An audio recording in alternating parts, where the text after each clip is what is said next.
Bonjour, cette vidéo a pour but de reprendre le dernier webinaire proposé par l'équipe régionale vieillissement et prévention de la dépendance, et donc qui sera consacré à la gestion d'alerte suite à l'étape 1 du programme ICOP. Donc vous avez à l'écran les résultats d'une étape 1 que je viens de réaliser, qui est un test, hein, qui montre une altération à la cognition et une altération à la nutrition. Pour le reste, les résultats sont normaux. Si vous cliquez sur continuer, donc on est sur le site internet icopmonitor.fr qui reproduit exactement les mêmes écrans, le même déroulé, la même étape 1 que l'application. Donc tout ce que je dis là est valable dans icopmonitor.fr, mais également dans l'application iCop Monitor. Donc si vous cliquez sur continuer à la fin de votre étape 1, apparaît cet écran où on vous propose de décider de l'orientation à l'issue de l'étape 1. Décider de l'orientation, c'est il y a une anomalie à l'étape 1, je prends une décision par rapport à ces anomalies. C'est exactement la même chose que quand on est infirmier et que j'ai fait une prise de sang et qu'il y a une altération à l'un des paramètres biologiques. Qu'est-ce que je fais derrière? Je préviens le médecin, euh, j'oriente le patient vers son médecin ou un autre professionnel de santé, etc. C'est exactement pareil. Là, on vous demande est-ce que vous souhaitez décider de l'orientation à l'issue de l'étape 1? Vous pouvez bien sûr répondre non parce que vous n'avez pas le temps ou parce que ce n'est pas vous qui gérez vos alertes aux étapes 1 parce que vous avez une organisation type dans une maison de santé, par exemple, quatre professionnels de santé font des étapes 1, mais il y en a un seul qui va ensuite gérer les altérations et décider de l'orientation des patients. C'est possible, donc vous appuyez sur non. Vous n'avez pas le temps pour le moment de réfléchir ou il vous manque des infos et vous voulez le faire plus tard. Attention, reste que, en tant que professionnel de santé, à partir du moment où vous avez réalisé l'étape 1, vous êtes responsable de la gestion d'alerte. Sous-entendu, vous devez vous assurer que quelqu'un va faire cette orientation, si ce n'est pas vous qui la faites, et si c'est vous, que vous allez la faire. Voilà, si vous avez cliqué sur non, on vous rappelle que vous devez le faire en allant sur la base de données ICOP et cela s'arrête ici. Si vous cliquez sur oui et suivant, premièrement, on vous demande de faire le tri entre alerte vraie et alerte fausse. Pour bien comprendre la différence, il ne faut pas confondre une alerte fausse d'une alerte qui n'est pas cliniquement pertinente et on va revoir tout à l'heure ce que c'est une alerte qui est ou pas cliniquement pertinente. Partez du principe qu'une alerte est toujours vraie sauf s'il y a un problème avec la donnée saisie. C'est-à-dire qu'il y a eu une erreur dans la réalisation du test, le patient n'est pas allé le plus rapidement possible lors du lever de chaise, par exemple, ou il y a une erreur de saisie. J'ai coché une case, c'est pas la bonne et je m'en aperçois à la fin. Il y a un problème informatique qui fait qu'une page s'actualise pas ou qu'il y a une erreur entraînée, ou d'autres raisons.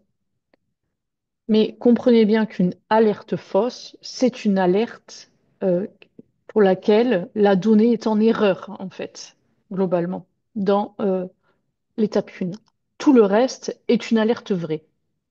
C'est vraiment un élément qu'il faut bien saisir. Donc, c'est pour ça que j'insiste, partez du principe qu'une alerte est toujours vraie, sauf s'il y a une problématique au niveau de la donnée enregistrée et qu'il y a une erreur. Donc, si l'alerte est vraie, c'est-à-dire qu'il n'y a pas eu d'erreur dans la saisie de la donnée pour X raison, vous cochez alerte vraie et vous passez au suivant. À chaque élément, chaque question va vous demander quel domaine est concerné, parce que vous pouvez avoir une alerte vraie uniquement pour un des domaines ou pour plus, parce que vous considérez qu'il y a une alerte supplémentaire. Vous faites votre tri et vous allez à suivant. Ici, on vous demande si une prise en charge est déjà connue ou en cours pour une ou plusieurs fonctions en alerte. En l'occurrence, eh bien, c'est là qu'on commence à aborder la question de l'alerte cliniquement pertinente. le participant a une alerte à la cognition, comme aujourd'hui, sauf que c'est déjà connu par le médecin traitant, c'est déjà en cours de prise en charge au niveau de la filière consultation mémoire. Il y a une prise en charge déjà connue. C'est là où on a une alerte qui est vraie, hein, mais qui n'est pas cliniquement pertinente. Parce qu'elle est déjà prise en charge, et donc ici, je vais cocher oui. Si je clique sur suivant, on me demande le domaine, ici la cognition, je peux cliquer sur suivant, et on retombe sur le tronc commun des questions pour toutes les étapes 1. Alors je reviens en arrière. S'il n'y a pas de prise en charge connue en cours, on tombe directement sur la question, est-ce qu'il y a une orientation suite à cette étape 1? Si vous cochez non, on vous demande la raison. Les problématiques sont toutes déjà prises en charge. La cognition, il est dans la filière consultation mémoire, et pour la nutrition, il a déjà une alimentation enrichie. On attend de voir si le poids se stabilise ou s'il en reprend. Il n'y a pas de prise en charge nécessaire immédiate parce que c'est une première euh, plainte ou c'est une première anomalie. Euh, et donc, il n'y a pas d'urgence. On estime qu'il n'y a pas d'impact sur la vie quotidienne, sur la capacité intrinsèque. On verra à la prochaine étape 1. Sinon, également, bah, participant refuse, hein, veut s'arrêter là dans le programme et refuse la suite ou d'autres raisons. S'il y a une orientation à l'issue de l'étape 1, vous prenez une décision, on vous demande laquelle. Vous pouvez cocher plusieurs cases. Eh bien, par exemple, vous recommandez juste aux participants de prendre rendez-vous avec un médecin. Le deuxième niveau, c'est vous-même qui contactez le médecin. Troisième niveau, vous réalisez carrément l'étape 2, 3, ou vous n'êtes pas formé, ou vous n'êtes pas en capacité de faire l'étape 2, 3, et vous orientez le participant vers un professionnel de santé formé. Vous orientez le participant vers une structure de prise en charge, et enfin, vous donnez juste des conseils, des informations générales. Vous pouvez cocher plusieurs cases, on ne vous demande pas, vous le voyez, à chaque orientation, à quel domaine ça se rapporte et à quelle alerte ça se rapporte pour rester le plus simple possible. Et vous avez terminé. Quand vous cliquez sur terminer, les données sont envoyées dans la base de données. Alors, je vais vous montrer très simplement. Ici, nous sommes sur la base de données. Test, c'est cette deuxième ligne-là qui est née en 47. L'alerte est non traitée. Ici, je vais appuyer sur terminer. Et si j'actualise mon écran, l'alerte à la deuxième ligne, là, vous voyez, est passée en traité.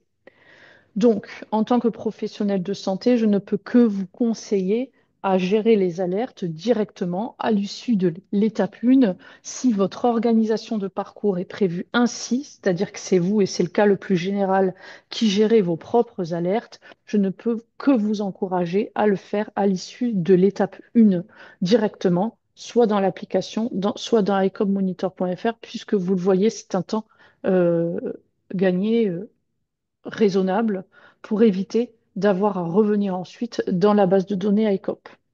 Alors, cette gestion d'alerte, elle est en lien avec vos pratiques. On a également un outil, un document de travail qui est dans la Dropbox et qu'on vous fait passer régulièrement, qui va concerner les algorithmes de gestion des alertes que je vous mets à l'écran.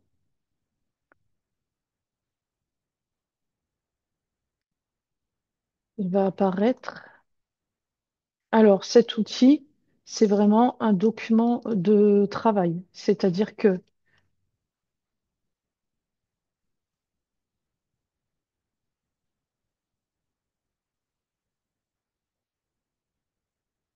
pardon, c'est un document de travail qui vous permet euh, de faire le tri parmi les alertes, en fait.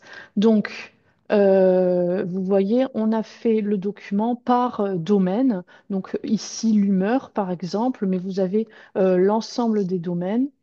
et ça va vous permettre à chaque domaine de vous aider à prendre une décision. Donc l'humeur, la mobilité, la nutrition, la cognition. Attention, hein, c'est un document de travail qui doit être adapté à vos pratiques de territoire. Donc, par exemple, pour la cognition, l'idée, c'est de se dire, il y a une altération. Est-ce que réellement c'est une vraie altération? Est-ce qu'il n'y a pas une erreur dans la passation? Si j'ai un doute, je demande l'ancienneté de la plainte et est-ce qu'il y a un impact sur le quotidien? Et en fonction des réponses, on envoie une information, on confirme l'alerte, on confirme l'impact clinique de l'alerte et on envoie une information au médecin ou pas.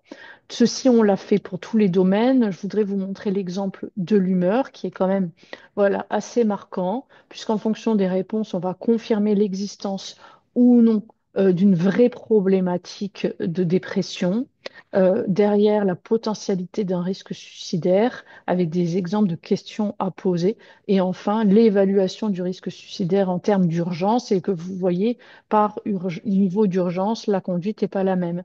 Et là, c'est l'exemple type à vérifier en fonction de votre territoire, puisque dans la Haute-Garonne, toutes les tentatives et volontés fortes urgentes suicidaires sont médicalisés avec le SAMU. Ce n'est pas le cas partout sur le territoire, d'où l'intérêt de vous renseigner en amont sur la gestion de vos alertes. Donc ça, c'est un exemple type à adapter à vos territoires. L'autre outil que je voulais vous montrer, c'est le guide d'utilisation des outils digitaux que l'on vous propose. Ce guide, il va vous permettre de regarder étape par étape, comme je viens de le faire, comment vous réalisez une gestion d'alerte. Donc, vous le voyez, il reprend exactement les items de la gestion d'alerte. Donc là, c'est dans la base de données. Je vais vous montrer en suivant, mais vous l'avez également euh, un peu plus haut. Ici, pardon, vous voyez exactement les écrans que je viens de vous montrer avec, pour mes mots, hein, ce que vous pouvez cocher où et quand à chaque question. Donc, pour finir cette séquence, très important, je vais revenir sur l'autre possibilité de gestion d'alerte. Donc, on a vu dans l'application directement ou icopmonitor.fr, on a vu les possibilités d'outils qui nous permettaient de faire cette gestion d'alerte. Donc, le guide d'utilisation qu'on met à votre disposition sur la Dropbox. Ce guide, c'est ce que je viens de vous montrer, il est doublé de tutos vidéo où je vous explique exactement la même chose en plusieurs versions, et également les algorithmes de gestion d'alerte qui peuvent vous aider.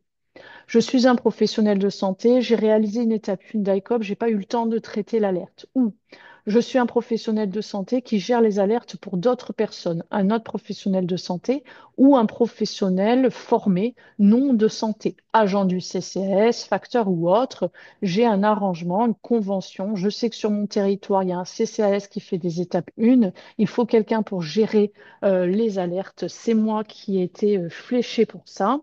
Donc, je viens dans la base de données gérer les alertes en suivant.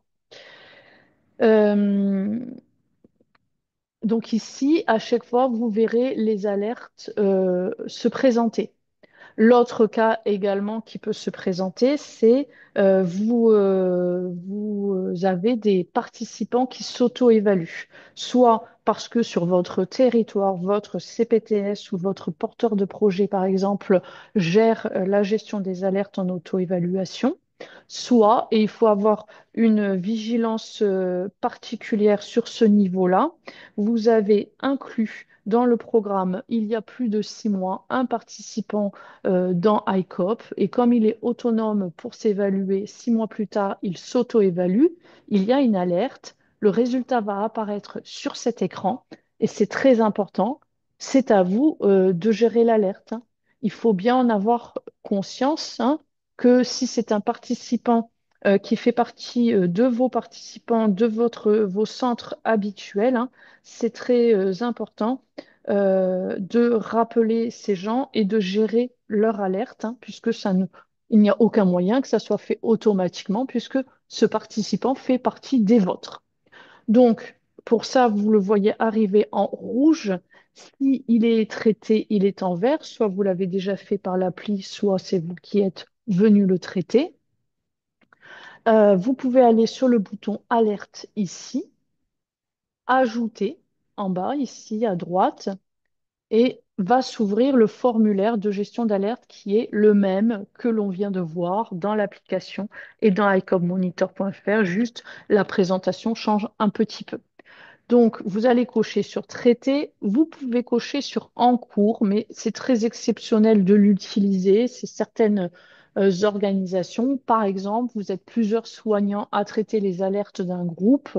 Vous n'avez pas réussi à joindre le participant ou à obtenir l'information que vous vouliez. Vous pouvez cocher en cours, écrire un commentaire. euh, euh, Patient à rappeler et vous-même hein, ou votre collègue le lendemain voit qu'il y a ça à faire encore. Mais si ce n'est pas le cas, vous mettez traité. Juste une précision, une gestion d'alerte traitée s'entend, il y a une décision qui a été prise. Si vous programmez un step 2, il n'est pas utile que le step 2 ait été terminé pour que vous enregistrez une gestion d'alerte traitée. À partir du moment où vous avez pris une décision d'orientation, l'alerte est traitée. La suite, c'est exactement la même chose. Là, juste, on vous demande, puisque vous êtes dans la base de données, de préciser si vous gérez l'alerte avec le participant près de vous ou à distance, de compléter ce que vous faites à distance. Et ensuite, le reste, c'est exactement les mêmes items. Alerte vraie ou fausse et pourquoi. Les domaines pour lesquels l'alerte est pertinente. La prise en charge connue, oui ou non. L'orientation suite à l'étape 1. Et vous voyez, vous déroulez. On a voulu un minimum de données pour qu'on soit le plus exhaustif possible. Donc, tous ces éléments sont à remplir. La différence entre la base de données et l'application, bien évidemment, c'est que vous pouvez rajouter un commentaire. Donc, j'insiste bien, cette gestion d'alerte, je le rappelle, elle est pour les participants à qui vous avez vous-même réalisé une étape 1, pour les participants dont vous gérez la gestion d'alerte parce que c'est les vôtres, parce qu'ils ont été faits par d'autres professionnels de santé et qu'une organisation est prévue ainsi, ou parce que vous avez une organisation avec des autres professionnels formés qui donc font des passations d'étape 1, mais seul un professionnel de santé peut gérer l'alerte. Et enfin, le cas des auto-évaluations de votre territoire ou de suivi des participants qui font partie de votre file active. Voilà ce qu'on pouvait voir sur la gestion d'alerte. Alors, lors du webinaire, quelques questions ont été posées, donc je les reprends ici.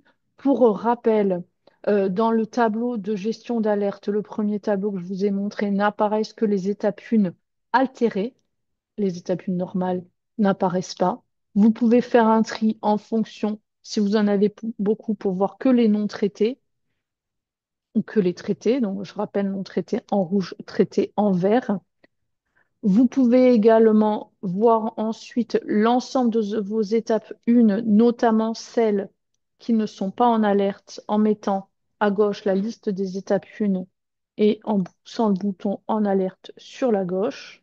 Et l'ensemble des étapes 1 apparaissent. Ici, j'en ai pas de normal, hein, c'est un compte de formation. L'autre chose, vous pouvez voir tableau de bord à gauche ici les prochaines étapes 1 que vous avez à réaliser ou à suivre pour planifier un peu votre organisation. Dans ce tableau, là, j'en ai qu'une, mais apparaissent en vert celles qui sont dans un délai assez loin, en orange celles qui arrivent en bout et en rouge celles qui sont en retard. Ça vous permet quand même de relancer notamment les participants qui devaient s'auto-évaluer ou planifier vos étapes 1 et les gestions d'alerte qu'il faudra faire.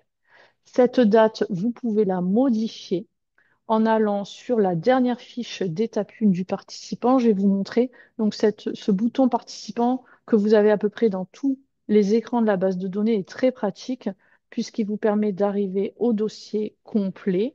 Et donc, si vous allez dans la prise en charge intégrée, dans la dernière étape 1, vous allez avoir tout en bas générer de manière automatique la date de la prochaine étape 1 6 mois plus tard. Si vous cliquez sur modifier en haut à droite, vous pourrez changer cette date. L'autre chose qui m'a été demandée, mon participant apparaît en alerte ou apparaît comme une étape 1 à faire plus tard, sauf qu'il lui est arrivé quelque chose, il ne ressort plus d'ICOP ou il refuse d'être dans ICOP ou il a déménagé dans un coin où je ne peux pas passer le relais à un autre professionnel. Je peux modifier sa fiche participant et enregistrer ici un arrêt de suivi en enregistrant le motif. Attention, si c'est juste un changement de lieu de vie, pensez à demander à votre porteur de projet ou à nous-mêmes s'il existe un autre professionnel de santé qui peut prendre le relais dans la prise en charge, parce que c'est souvent le cas. Voilà principalement les éléments que je voulais vous donner s'agissant de la gestion d'alerte. Nous restons bien sûr, comme d'habitude, à votre disposition pour toute question et je vous remercie.